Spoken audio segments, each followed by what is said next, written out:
Hey guys, welcome to Brit Indians. I'm Joshua. The UK government has finally opened the applications for graduate or post-study work visa from the 1st of July.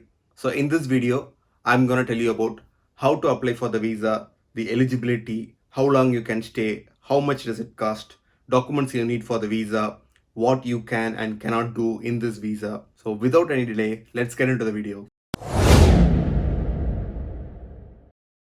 Before moving on to the video, I will just give you a disclaimer that I'm not an immigration consultant or a lawyer. I give all these details based on my personal opinion and what's given on the Government UK website. If you're taking the information in this video, then it's based on your own risk. First, eligibility.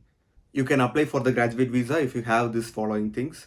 If you should be in the UK, your current visa is a student visa or a tier 4 general student visa. You should have studied a UK bachelor's degree or a postgraduate degree or some other eligible courses for a minimum period of time with your student visa or tier 4 general student visa. You should have completed the course.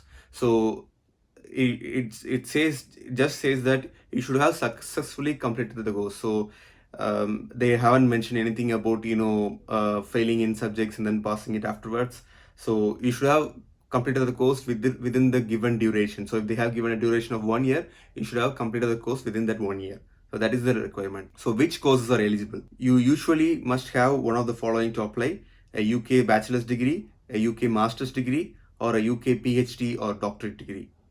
You can also apply if you completed the following courses: a law conversion course approved by Solicitors Regulation Authority, the legal practice course in England and Wales, the solicitors course in Northern England, or a diploma in professional legal practice in Scotland, a bar practice course in England and Wales, or the bar course in Northern Ireland, the foundation program in medicine or dentistry, a postgraduate certificate in education, a postgraduate diploma in education.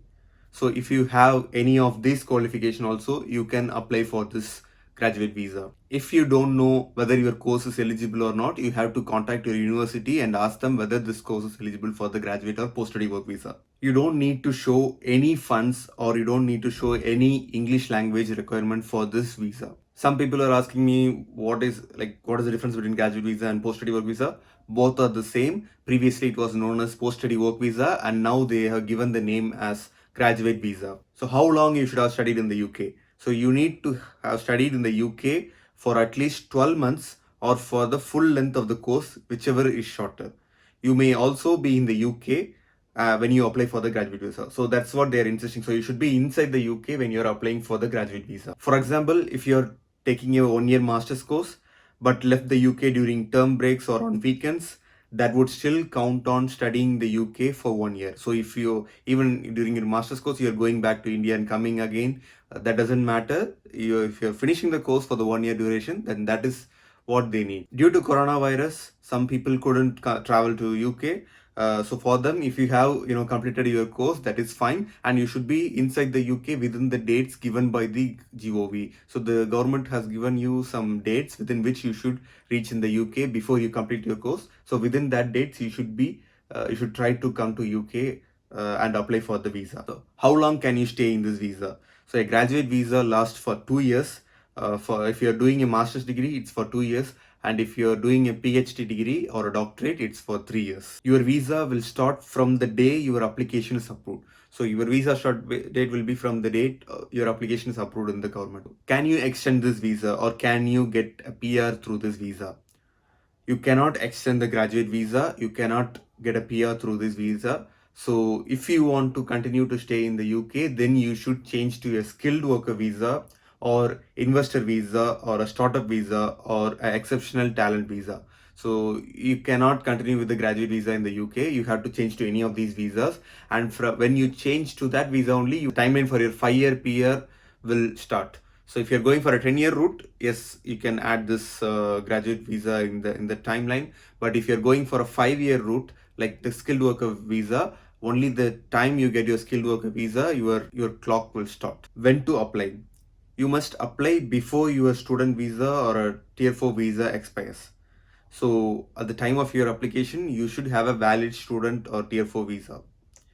You can apply as soon as your education provider has told you that you have successfully completed the course you took with your visa. So you don't have to wait till your graduation.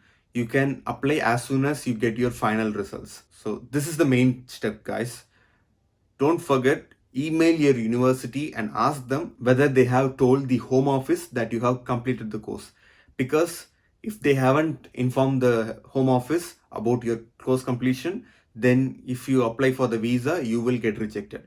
So don't forget, email your university first. After getting your final results, email your university and ask them whether they have informed the home office or not. If they have not informed, tell them that you're going to apply for your graduate visa and ask them to inform to the home office. What documents do you need? As part of the application, you will need to prove your identity and provide your documents. So the documents you will need is a valid passport, your BRP, which you are given when you had your student visa, your caste letter. So the caste letter which the university gave you when you applied for your student visa. So these three are the main things that you should have when you're applying for the visa. For dependents, you should show your proof of your relationship with your children and your wife or your spouse. So don't forget, this is the same as you did for your student visa. So in your student visa, you would have showed your marriage certificate, or you would have showed your any bills or anything for living together couples. So that's the same thing for the student graduate visa also. You have to show the same things for this visa. If you have received money from a financial sponsor, so for example a sponsor like government sponsored or international scholarship agency, if you have got a sponsorship for your studies, then you should get a written consent letter from your sponsor and you should attach that document with the graduate visa. So that is a very important for people who got scholarship or sponsorship from outside agents other than your universities. You should get a consent letter from them and you should apply for the graduate visa. Once you have applied, it will take 8 weeks to get your decision. You can stay in the UK while you wait for your decision, and you cannot travel outside of UK while you're waiting for your decision. How much does the visa cost? When you apply for a graduate visa, you will need to pay the application fee, which is £700, and the immigration health surcharge, which is £624 for each year. So, for example, if you're if you're doing a masters and you're getting your graduate visa, you will pay 2 years of IHS, which is £1,248. So it will totally cost you £1,948 for each person. So if you're applying for yourself, it's 1,948, and if you're applying for your wife and your children, you have to pay 1,948 for each person. So if you're working in the healthcare sector, then you can get refund for your IHS fees. What you can and cannot do. So with the graduate visa, you can work in almost all the jobs except a professional sports person. So you cannot work as a professional sports person in this visa, but you can work as any like a self-employed or do voluntary work.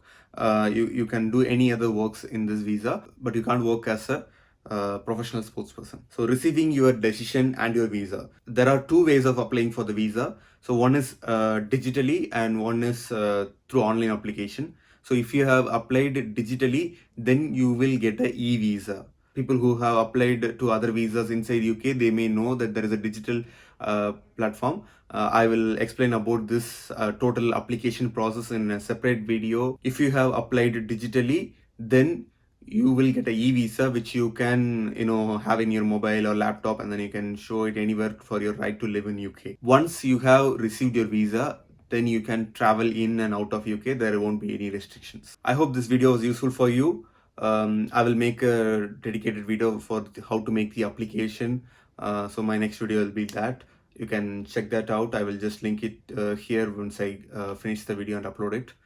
If you have any queries or anything, just leave it in the comments. As I said before, I'm not an immigration consultant. So all the advice that I'm giving is based on my knowledge and experience and what I see in the government UK website.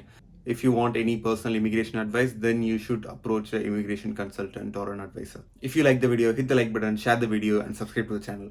We'll meet in next video. Until then, goodbye, cheers.